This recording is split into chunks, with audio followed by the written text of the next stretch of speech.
आज हम लोग बितान भाग 2 में संकलित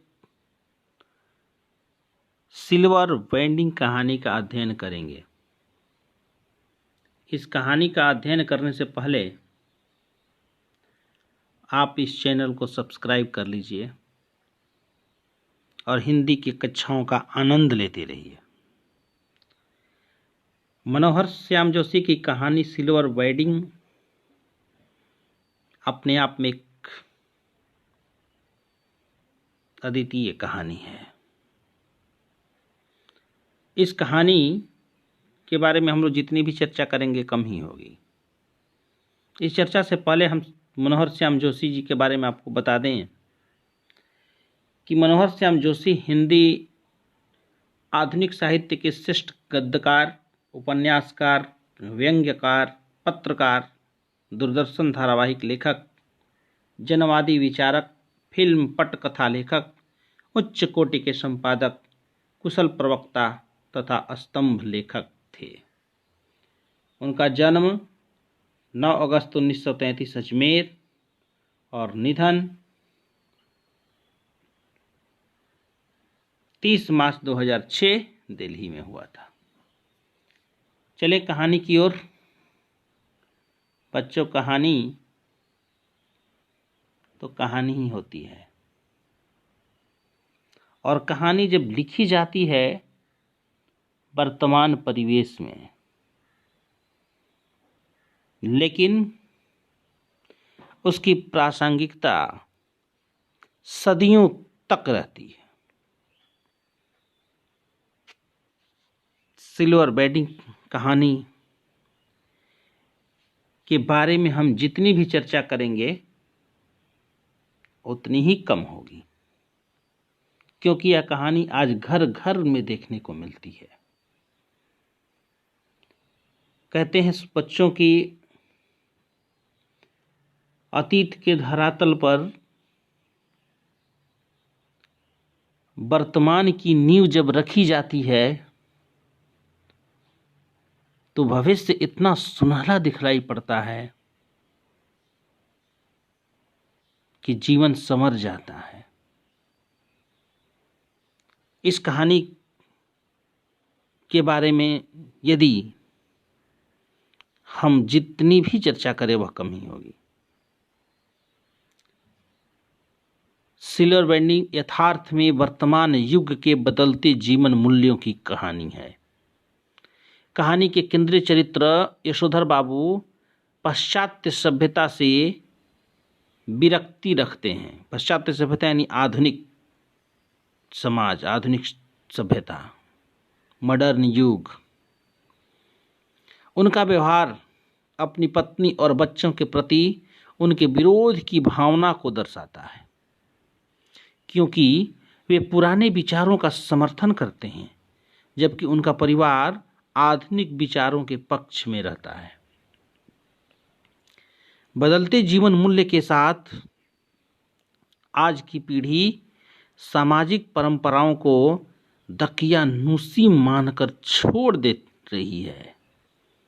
पुरानी पीढ़ी निस्तेज होकर हाशिए पर खड़ी लाचार नजर आती है। नई और पुरानी पीढ़ी के बीच वैचारिक अंतर बहुत गहरा हो गया है। अतः कहा जा सकता है कि सिल्वर वेडिंग वर्तमान युग में हो रहे पारिवारिक मूल्यों के विघटन का यथार्थ चित्रण है। यही नहीं, सिल्वर वेडिंग कहानी में पुरानी पीढ़ियों और आधुनिक युग की समस्या का वर्णन किया है। यशोधर बाबू अपने पुराने सिद्धांतों को कसकर पकड़े हुए हैं, कसकर यानी मजबूती से, तथा सदैव उनका अनुसरण करते हैं, जबकि उनके बच्चे आधुनिक युग के साथ बराबर दौड़ लगा रहे हैं। यशोधर बाबू अपने सिद्धांतों के आगे अपने बच्चों के सिद्धांतों को कुछ नहीं समझते। इस पूरी समस्या का समाधान यह है कि समाज के अनुसार व्यक्ति को कभी कभी अपने आप में भी बदलाव कर लेना चाहिए। पूरी कहानी का सारांश बच्चों यही है, लेकिन हम इसको अध्ययन करेंगे, इन बिंदुओं पर हम विचार करेंगे कि यशोधर बाबू और उनका व्यवहार कैसा था कहानी में। और यही नहीं, यशोधर बाबू और उनके जीवन में आए उनके गुरु किशन दा के साथ उनका क्या संबंध रहा और किशन दा का व्यक्तित्व से कैसे प्रभावित हुए यशोधर बाबू। इसके बाद यशोधर बाबू की विवशता क्या थी और यशोधर बाबू और उनका परिवार कैसा था। यशोधर बाबू की सिल्वर वेंडिंग मनी कैसे। चलिए यशोधर बाबू के व्यवहार से हम इस कहानी का अध्ययन शुरू करते हैं और चर्चा करते हैं कि यशोधर बाबू इस कहानी में अपना किस व्यवहार के साथ जाने जाते हैं। साथ ही उनके व्यवहार के बारे में जानने से पहले बात बता दूं बच्चों को, वह एक कार्यालय में कार्य करते हैं, सेक्शन ऑफिसर हैं, अनुभाग अधिकारी हैं। बहुत छोटे पद से वह अनुभाग अधिकारी तक पहुँचे हैं। उनके जितने भी सहपाठी हैं वो सभी उनके साथ मजाक भी करते हैं और हंसी ठिठोली भी करते हैं, लेकिन एक अपनी व्यवहारवादी सिद्धांत को वो हमेशा किशन दा के व्यवहार से जोड़ करके देखते हैं। किशन दा कौन है आगे मैं बताऊंगा। यशोधर बाबू एक संस्कार संपन्न व्यक्ति हैं। उनका व्यवहार सभी के लिए उचित है। आधुनिक विचार के लोग उनसे सहमत नहीं रहते भी। साथ ही दफ्तर में भी वो समय पर ही जाते हैं और काम के लिए उन्हें देर तक भी दफ्तर में बैठना पड़े तो वह प्रसन्नचित्त होकर काम करते हैं। असिस्टेंट ग्रेड में आए एक नए लड़के चड्ढा ने यशोधर बाबू से बदतमीजी से बात की, फिर भी बाबूजी ने अर्थात तो यशोधर जी ने उसकी धृष्टता को अनदेखा कर दिया। जब यशोधर बाबू शाम का समय था, ऑफिस से निकल रहे थे, तो असिस्टेंट ग्रेड का लड़का चड्ढा ने उनसे कहा कि श्रीमान आपका तो सिल्वर वेंडिंग है, आपकी शादी की सालगिरह है, 25 साल हो गई शादी की, पार्टी तो बनती है। इस तरह की धृष्टता उन्होंने किया था जो यशोधर बाबू को अच्छा नहीं लगा। फिर भी उन्होंने अपने जेब से पैसे निकाल करके दे दिया कि जाओ तुम लोग चाय पी लो। यशोधर बाबू ने शादी की 25वीं सालगिरह पर दफ्तर के सभी कर्मचारियों को चाय पिलाई। अर्थात जब यशोधर बाबू इसके लिए 10 रुपये निकाल रहे थे तो मन में बहुत कुछ सोच रहे थे कि यह क्या होता है सिल्वर वेंडिंग, 25वीं सालगिरह क्या है। मैं नहीं मनाता। समहाउ इम्प्रॉपर शब्द है जो है वह यशोधर बाबू का तकिया कलाम है।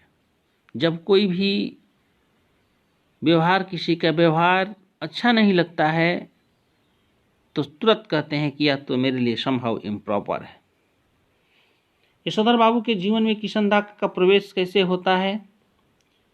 यशोधर बाबू के जीवन में किशन दा का महत्व गुरु जैसा था, क्योंकि जब यशोधर बाबू जी गांव से दिल्ली आए थे तब किशन दा ने ही उन्हें अपने यहाँ पहले तो मेस का रसोइया बनाया, फिर अपने ही दफ्तर में सरकारी नौकरी दिलाई और जीवन के हर कठिन समय में किशन दा सदैव यशोधर बाबू के साथ बने रहे। किशन दा ने विवाह नहीं किया था। जब किशन दा की मृत्यु हुई तो यशोधर बाबू उनके बिरादरी से यानी उनके परिवार वालों से उनकी मृत्यु का कारण पूछा तो उनको जो जवाब मिला उन्होंने उसको सुन करके उन्हें अच्छा नहीं लगा। उन्होंने जो हुआ होगा कहकर यह बात समाप्त कर दी। अर्थात सही कारण का किसी को कुछ पता ही नहीं चला कि किशन दा जब रिटायरमेंट का जीवन जी रहे थे तो अपने गांव में वह कैसे रह रहे थे। इसके बाद बच्चों यशोधर बाबू जीवन भर किसनदा के सिद्धांतों पर ही चलते रहे। अब देखते हैं कि यशोधर बाबू की विवशता क्या थी उनकी जिंदगी में। यशोधर बाबू को आधुनिक लोगों के विचार बिल्कुल भी अच्छे नहीं लगते थे और वे लोग उनके विचारों को सुनकर मानना नहीं चाहते थे। कहते थे कि पुरानी पीढ़ी के विचारों को नई पीढ़ी के लोग सच में आजकल नहीं मानते हैं, वो अपने ही राग अलापते हैं। मैं यह नहीं कह रहा हूं कि आप उनकी बातों को न सुने, लेकिन आप अपने और उनके विचारों के बीच यदि समन्वय स्थापित करेंगे तो किसी व्यक्ति की विवशता नहीं बनेगी। जब यशोधर बाबू को कोई भी बात गलत लगती तो वे समहाउ इम्प्रॉपर कह करके चुप लगा जाते। क्या करते? अपने मन को तसल्ली दिला लेते। और समहाउ इम्प्रॉपर का अर्थ यशोधर बाबू के नजरों में कुछ न कुछ गलत होना। इसलिए हमेशा समहाउ इम्प्रॉपर शब्द का तकिया कलाम लेकर के वो चर्चा करते। अब बच्चों, इस पाठ में जब हम अगले बिंदुओं पर चर्चा करेंगे तो देखेंगे हम लोग कि सिल्वर बंडिंग कहानी में किस तरह से पुरानी पीढ़ी और आधुनिक पीढ़ी के बीच द्वंद्व चल रहा है, और इस द्वंद्व के बीच कोई न कोई ऐसा है जो समन्वय स्थापित करके जिंदगी जी लेता है। लेकिन यशोधर बाबू अपनी जिंदगी में सिर्फ किसनदा के सिद्धांत, अपनी पुरानी परंपरा लेकर के चलते।